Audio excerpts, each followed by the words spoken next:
प्रज्ञा जी, ये माइंड मन एक ही चीज़ है क्या? और what actually is mind other than academically जो बोला जाता है आपकी भाषा में, स्पिरिचुअली? देखिए, एकेडमिकली जो माइंड बोला जाता है, जो भी माइंड वर्ड यूज़ करते हैं, सबसे पहली बात, एनाटॉमिकली माइंड या मन एक ही चीज़ होती है। माइंड इंग्लिश है, मन हिंदी है। एनाटॉमिकली माइंड का कोई एग्जिस्टेंस है ही नहीं। कहीं पे भी आप किसी भी डॉक्टर से पूछ लें कि माइंड की कौन सी जगह पे पोजीशनिंग है, तो वो बता ही नहीं पाएगा आपको। तो for me, mind has no existence as such. Brain exists. Mind comes into existence only when there is thought. जब भी विचार होगा, विचार होंगे, तभी मन होगा, नहीं तो मन का कोई अस्तित्व है ही नहीं। और विचार कभी भी, अभी यहाँ बैठे हुए, विचार कभी भी वर्तमान में नहीं होता। विचार हमेशा जो बीत गया उसका होता है या आने वाले कल का होता है। तो माइंड या मन का जो एग्जिस्टेंस है वो तब होता है जब विचार होते हैं, और विचार हमेशा पास्ट के या फ्यूचर के होते हैं। तो प्रेजेंट में there is no existence of mind as such.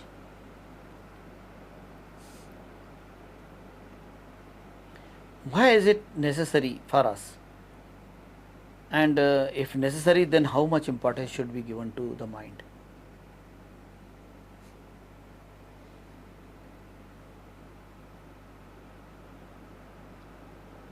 Why mind is necessary for us?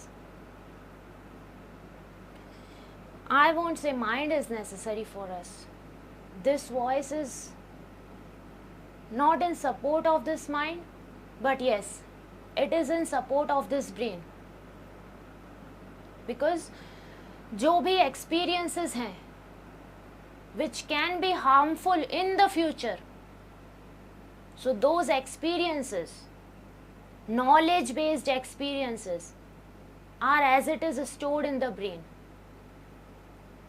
Mind as such is not important, but if you have to do something after 1 hour, then it's but obvious that you will think that I have to do this after 1 hour. So उतने के लिए mind या मन ठीक है, पर whenever mind is coming into existence and it is bothering you, वो आपको तकलीफ दे रहा है, मन उन चीज़ों से तकलीफ दे रहा है, वो विचार आ रहे हैं जिनकी वजह से आपको तकलीफ हो रही है, चाहे वो पास्ट के हों चाहे फ्यूचर के हों, then there is no importance of this mind. Mind is only necessary to make you alert कि you have to do this after 1 hour. That's all. अगर हम नो माइंड स्टेट में रहते हैं, then we are not aware. Neither we are aware nor we are alert. Then don't you think it is harmful and may cause us injury?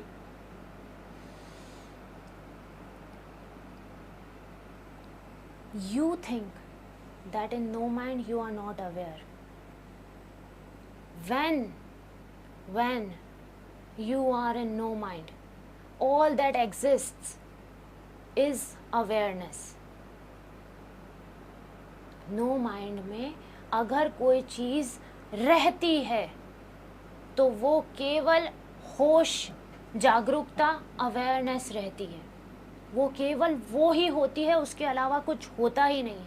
For example, आप जब रात को सोते हैं, आप जब गहरी नींद में सोते हैं ना, आपको कोई विचार आता है, कुछ भी नहीं होता, then how are you existing? You are existing and you know very well that you had a deep sleep. Then what is it that is telling you that you had a deep sleep? When your mind is not there, when your brain is completely shut off, when you are lying like a dead stone, then what is it that tells you you had a deep sleep? So when you are in a thoughtless state or you are in no mind state, you don't know, but all that exists is awareness. Try. You will find you will drive more easily in a no mind state, not mechanically. With mind, you drive mechanically.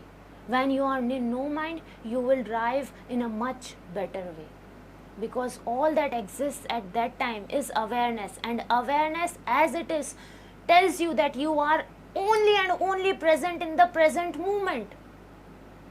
So what can be much better than this? Then how would we learn from the past experiences, जिसको कहते हैं ठोकर खाकर ठाकुर बनना?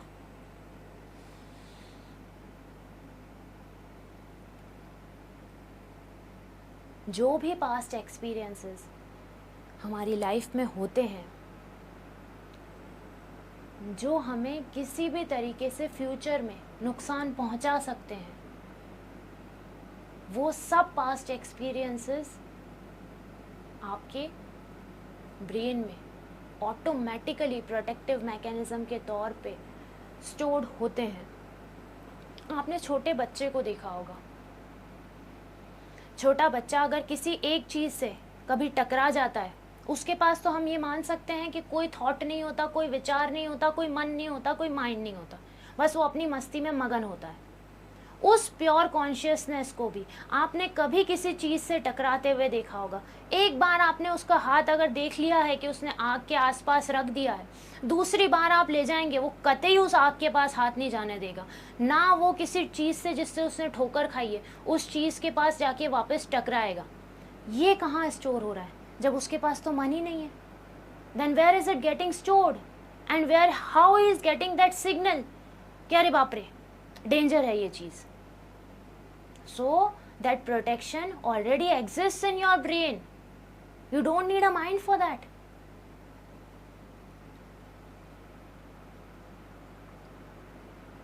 How do we mainly act in the society? As per which mind?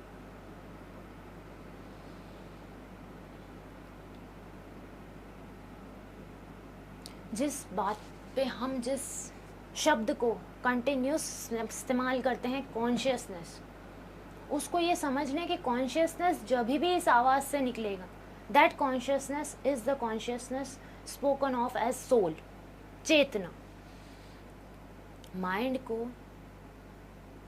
3 हिस्से होते हैं mind के: अनकॉन्शियस, सबकॉन्शियस एंड कॉन्शियस. जो भी जिस तरीके से भी हम एक्ट करते हैं सोसाइटी में, ये लाइट है, ये आप है. इस लाइट को आप सबकॉन्शियस माइंड समझ लें. ये कर कुछ भी नहीं रहा है, and this is you who are acting consciously with a conscious mind. Now this conscious mind does nothing. इसका कोई एग्जिस्टेंस भी नहीं है. जैसे ही ये सबकॉन्शियस की लाइट कोई भी चीज़ ये करने गया, वैसे ही इस सबकॉन्शियसली, चाहे वो कोई इंसान हो, उसके पास्ट एक्सपीरियंसेस हो कि ये तो ऐसा ही है, चाहे वो कोई सिचुएशन हो, कोई सर्कमस्टेंस हो कि अब ये चीज़ हुई है तो अब ये ऐसा ही होगा, ये सबकॉन्शियस माइंड कंप्लीटली ऑक्यूपाई कर लेता है इस कॉन्शियस माइंड को. And the way in which we act in the society is through the conscious mind. But वो जो लाइट है ना, जो उसको कंप्लीटली एंग्रॉस कर लेती है, वो सबकॉन्शियसली उस तरीके से उसको एंग्रॉस कर लेती है. वो पास्ट कंडीशनिंग जो है, कंडीशनिंग कि ये इंसान ऐसा ही है, अभी ये कल मेरे सामने देख के नहीं हंसा था इसलिए मुझे नहीं हंसना है, ये अगर ऐसा बोल रहा है तो इसके बाद ये ऐसा ही करेगा. वो जो कंडीशनिंग है ना, वो कॉन्शियस माइंड के पास नहीं होती. वो तो सिर्फ बोलता है, एक्ट करता है, पर वो जिस तरीके से एक्ट करेगा और बोलेगा वो पूरा हाथ में होता है इस सबकॉन्शियस माइंड के. और इसके पीछे बैकग्राउंड में है अनकॉन्शियस माइंड. अनकॉन्शियस माइंड में ही आपकी जो, उसमें आपकी सबसे डीप एकदम जो गाड़ दी है ना आपने, मतलब दफना दी है जिन चीज़ों को आप हार्डली कभी याद करते हैं. फॉर एग्जाम्पल, आपको बहुत, आपके साथ कुछ एकदम से ट्रेजिक हो जाता है तो आपको ऐसा लगता है कि ये ना मोह माया में कुछ नहीं रखा है। वो जो फेंटली आपको जो एक ख्याल आता है ना, ये जो ख्याल है ना, इस तरीके का बिल्कुल फेंट ख्याल, इस संसार में रहते हुए जो विरक्ति आती है आपको, कभी कभी आती है, वो फेंट ख्याल जो एकदम भूला हुआ है, अनकंडीशनड कॉन्शियसनेस आप उसी को बोल सकते हैं। वो आपकी जो रियलिटी है वो अनकॉन्शियस माइंड में स्टोर्ड होती है, जो कि कभी अनकॉन्शियस माइंड से सबकॉन्शियस से वो कॉन्शियस में आ ही नहीं पाती, क्योंकि सबकॉन्शियस में ऑलरेडी इतना सारा सब कुछ भरा हुआ है। जैसे ही वो रियलिटी भी आपके अनकॉन्शियस माइंड से, वो वैराग्य हो, चाहे वो रियलिटी हो, चाहे वो डिटैचमेंट हो, जो भी कुछ हो आपका, वो अनकॉन्शियस माइंड से जैसे भी कोशिश भी करेगा कॉन्शियस माइंड तक आने की, सबकॉन्शियसली उसने जो कुछ भी सुना है डिटैचमेंट के बारे में, जो कुछ भी सुना है कॉन्शियसनेस के बारे में, जो कुछ भी सुना है रियलाइजेशन के बारे में, सब कुछ उसे पकड़ लेगा, और वो जो एक्चुअल क्लियर लाइट है वो शाइन ही नहीं हो पाएगी। फिर सबकॉन्शियस उसमें से तोड़ मड़ोड़ के आपको कॉन्शियसली वो बोलने पे मजबूर करेगा, वो फील करने पे मजबूर करेगा जो आप ऑलरेडी जानते हैं। इसीलिए जितना भी नोन है वो हमेशा हिंड्रेंस है आपके लिए, अगर आप स्पिरिचुअल पाथ पे हैं तो, क्योंकि सबकॉन्शियसली वो आपको आगे आने ही नहीं देगा। Then what do you mean by unconditioned consciousness? देखिए, कंडीशनिंग का बहुत साधारण सा मतलब है। कंडीशनिंग मीन्स कि जिस चीज़ को हम बार बार हवा दे रहे हैं। अनकंडीशनड का मतलब है कि जिस चीज़ को हम बिल्कुल साइड में रख रखी कि which is least important for us. And आत्मबोध या मैं कौन हूँ is something which is least important for us. So ये अनकॉन्शियस माइंड हो, चाहे सबकॉन्शियस माइंड हो, चाहे कॉन्शियस माइंड हो, तीनों ही पार्ट्स हैं कॉन्शियसनेस के, अगर आप ऊंचे तौर पे समझें तो। अब अनकंडीशनड कॉन्शियसनेस इसीलिए बोला गया है क्योंकि जो आपका सबकॉन्शियस है, सबकॉन्शियस माइंड में जो चीज़ें, जो एक्सपीरियंसेस आपको सांसारिक तौर पे ज़रूरी होते हैं, वो आप कंडीशन करते जाते हैं। उदाहरण के तौर पे, आज आप किसी से मिले, उन्होंने आपके साथ किसी तरह से बिहेव किया, 4-5 दिन बाद आप किसी और से मिले, उसमें एक आध चीज़ जो पहले दिन जिनसे मिले थे वैसी वाली थी, आप तुरंत बोलेंगे कि ये जो इंसान है ना, इसमें ये वाली चीज़ उसके जैसी है। मतलब वो जो एक्सपीरियंस है कि ये जो चीज़ है ये पर्टिकुलर उस इंसान में तो थी ही और इसमें भी है। ये जो कंडीशनिंग है आपके सबकॉन्शियस माइंड की, कॉन्स्टेंटली चलती रहती है, चाहे वो व्यक्ति के लिए हो, चाहे वो कोई सिचुएशन के लिए हो, चाहे वो कोई भी जगह के लिए हो। हर चीज़ में वो सबकॉन्शियस माइंड में जो कुछ भी एक्सपीरियंस किया है आपने पास्ट में, वो हर एक्सपीरियंस को आप फ्यूल करते रहते हैं, तो दैट बिकम्स कंडीशनिंग। अब वो कंडीशनिंग आप सबकॉन्शियस माइंड की कर रहे हैं, और वो ही सबकॉन्शियस माइंड, जैसा कि बोला गया था कि कॉन्शियस माइंड को पूरी तरीके से घेर लेता है और कॉन्शियस माइंड फिर बोलता है।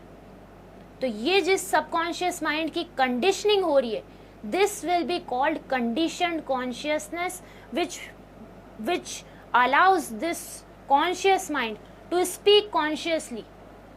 Conditioned consciousness is that which is conditioned continuously, fueled continuously. एक एक्सपीरियंस हुआ, 2 एक्सपीरियंस हुए, 3 एक्सपीरियंस हुए, कंटिन्यूस कंडीशनिंग हो ही जा रही है उस एक एक्सपीरियंस की, उससे जोड़ा जा रहा है उसको, you are fuelling that, so that will be called conditioned consciousness. Unconscious mind जो है उसको आप कह सकते हैं unconditioned consciousness. Unconditioned consciousness, why? Because you never compare, you never get to compare such people, you never get to compare such experiences because you never get such experiences. You never get to compare what is said in what way and now how it is said. तो वो तो जो चीज़ है, जो reality है, जो who am आई है, जो कहीं आपके कितने बर्थ से स्टोर्ड है आप में, कि you have to get back to your reality. Ultimately that is the purpose. That is never conditioned. So that unconscious mind is called as unconditioned consciousness, and that unconditioned consciousness is the consciousness which is the storehouse of your reality.